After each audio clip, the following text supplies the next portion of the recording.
बच्चों, स्वतंत्रता आंदोलन युग का प्रारंभ। इस पाठ के अंतर्गत आज हम देखेंगे नरम दल का कालखंड, गरम दल का कालखंड, बंगाल का विभाजन, बंग भंग आंदोलन, राष्ट्रीय कांग्रेस की चतुसूत्री। नरम दल का कालखंड 1885 ईस्वी से 1905 ईस्वी तक रहा है। राष्ट्रीय सभा की स्थापना के पश्चात प्रारंभ के दशक में उसका कार्य धीमी गति से परंतु निरंतरता के साथ चलता रहा।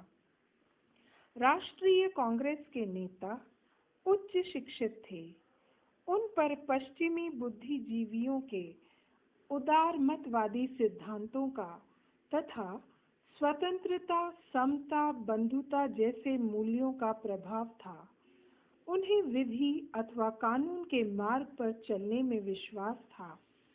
गोपाल कृष्ण गोखले, फिरोज शाह मेहता, सुरेंद्रनाथ बनर्जी नरम दल के नेता थे।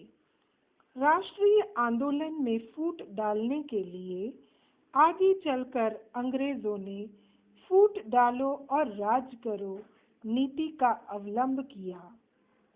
गरम दल का कालखंड 1905 ईस्वी से 1920 ईस्वी तक का रहा है।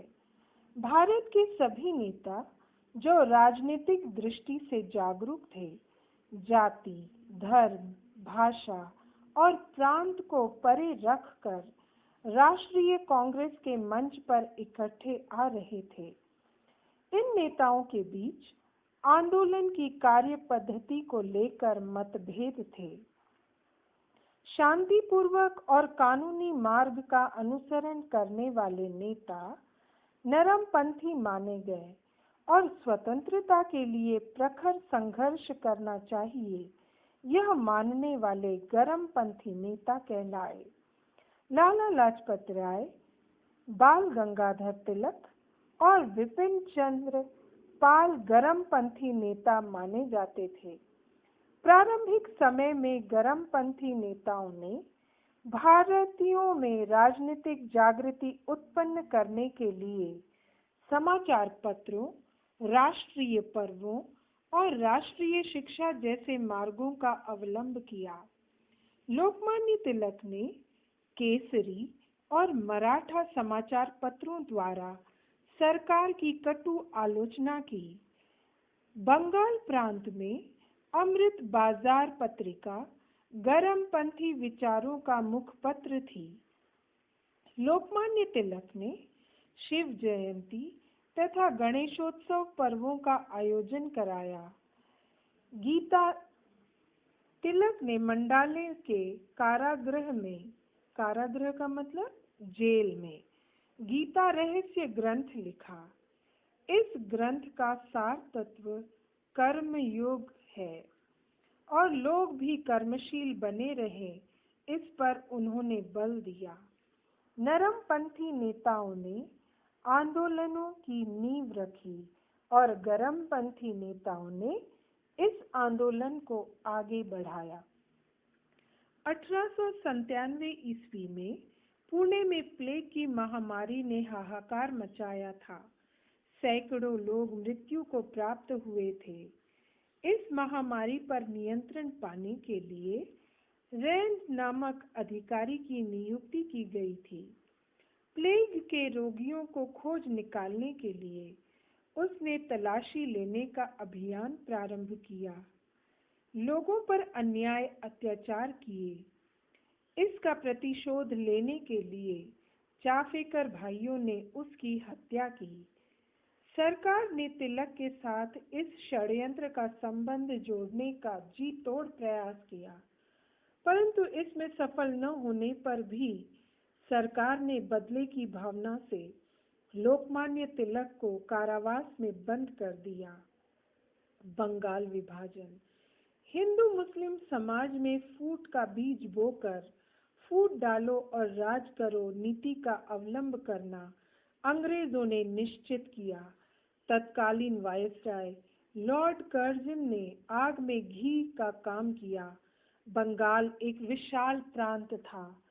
इस प्रांत का शासन चलाना प्रशासकीय दृष्टि से कठिन होने का कारण बताकर लॉर्ड कर्जन ने 1905 ईस्वी में बंगाल के विभाजन की घोषणा की। इस विभाजन के अनुसार मुस्लिम बहुसंख्यकों का पूर्व बंगाल और हिंदू बहुसंख्यकों का पश्चिम बंगाल बनाया गया। विभाजन के कारण हिंदू मुस्लिमों में फूट उत्पन्न कर स्वतंत्रता आंदोलन को दुर्बल करना इस नीति का यह उद्देश्य था। बंग भंग आंदोलन केवल बंगाल में ही नहीं अपितु संपूर्ण भारत में विभाजन के विरोध में जनमत जागृत हुआ। 16 अक्टूबर यह विभाजन का दिन राष्ट्रीय शोक दिवस के रूप में मनाया गया। संपूर्ण भारत में निषेध सभाओं द्वारा सरकार की निंदा की गई। सभी स्थानों पर वंदे मातरम गीत गाया जाने लगा। एकता के प्रतीक के रूप में रक्षाबंधन का उपक्रम आयोजित किया गया। बंग भंग आंदोलन का नेतृत्व सुरेंद्रनाथ बनर्जी, आनंद मोहन बोस, रविंद्रनाथ ठाकुर आदि ने किया। असंतोष की प्रखरता देखकर 1911 ईस्वी में अंग्रेजों ने बंगाल का विभाजन रद्द कर दिया। राष्ट्रीय कांग्रेस की चतुसूत्री 1905 ईस्वी की राष्ट्रीय कांग्रेस के अधिवेशन के अध्यक्ष नामदार गोखले थे। उन्होंने बंग भंग आंदोलन को समर्थन दिया था। 1906 ईस्वी में हुए अधिवेशन के अध्यक्ष दादा भाई नौरोजी थे। दादा भाई नौरोजी ने मंच से स्वराज्य शब्द का पहली बार उच्चारण किया। उन्होंने अपने अध्यक्षीय वक्तव्य में संदेश दिया कि एकजुट रहो, जी जान से प्रयास करो और स्वराज्य का लक्ष्य प्राप्त करो, जिससे आज जो लाखों करोड़ों भाई निर्धनता, भूखमरी और रोगों के शिकार हो रहे हैं, उन्हें बचाया जा सकता है और विकसित राष्ट्रों में भारत को जो सम्मान का स्थान प्राप्त था वह पुनः प्राप्त होगा। इसी अधिवेशन में स्वराज्य, स्वदेशी, राष्ट्रीय शिक्षा और बहिष्कार की चतुसूत्री को राष्ट्रीय कांग्रेस ने एक मत से स्वीकारा। विदेशी वस्तुओं और माल पर बहिष्कार डालना पहली सीढ़ी है, तो विदेशी शासन का बहिष्कार करना अगली सीढ़ी होगी। इन नेताओं का मानना था कि बहिष्कार के कारण ब्रिटिश साम्राज्य की जड़ पर ही आघात किया जा सकता है। मुस्लिम लीग की स्थापना। बंग भंग आंदोलन ने राष्ट्रीय कांग्रेस को जनता का प्रचंड समर्थन मिला था। यह देखकर अंग्रेज सत्ताधीश अशांत और परेशान हो गए। अंग्रेजों ने फूट डालो और राज करो नीति का पुनः अवलंबन किया। अंग्रेजों ने यह कहना प्रारंभ किया कि मुस्लिमों के हितों की रक्षा करने हेतु उनका स्वतंत्र राजनीतिक संगठन होना आवश्यक है। अंग्रेज सरकार के प्रोत्साहित किए जाने से मुस्लिम समाज के उच्च वर्णियों का एक प्रतिनिधि मंडल आगा खां के नेतृत्व में गवर्नर लॉर्ड मिंटो से मिला। लॉर्ड मिंटो और अन्य अंग्रेज अधिकारियों के प्रेरित किए जाने से 1906 ईस्वी में मुस्लिम लीग की स्थापना की गई। मॉर्ले मिंटो कानून। भारतीय जनता में अंग्रेज सरकार के कामों को लेकर असंतोष था। जनता में यह भावना व्याप्त थी कि भारतीय जनता की निर्धनता का मुख्य कारण अंग्रेजों की आर्थिक नीतियां हैं। कर्जन की दमन नीति, पढ़े लिखे भारतीयों को नौकरियों में समाविष्ट न करना, भारत के बाहर अफ्रीका में भारतीयों के साथ किए जाने वाला अपमान और अन्यायपूर्ण व्यवहार आदि बातों से भी असंतोष में वृद्धि हुई। भारतीयों के इस असंतोष की अस्थायी मरहम पट्टी करने के लिए मॉर्ले मिंटो सुधार कानून 1909 ईस्वी में बनाया गया। इस कानून द्वारा विधि पालिका में भारतीय सदस्यों की संख्या बढ़ाई गई और कुछ निर्वाचित भारतीय प्रतिनिधियों का समावेश विधि पालिका में कराने का प्रावधान भी किया गया। इसी कानून के अनुसार मुस्लिमों के लिए स्वतंत्र निर्वाचन क्षेत्र की योजना बनाई गई। लखनऊ समझौता 1916 ईस्वी में भारतीय राष्ट्रीय कांग्रेस का अधिवेशन लखनऊ में हुआ। इस अधिवेशन में तिलक के नेतृत्व में राष्ट्रीय कांग्रेस में उत्पन्न हुए मतभेद को समाप्त करने के प्रयास हुए। इसी वर्ष भारतीय राष्ट्रीय कांग्रेस और मुस्लिम लीग के बीच समझौता हुआ। इसे लखनऊ समझौता कहते हैं।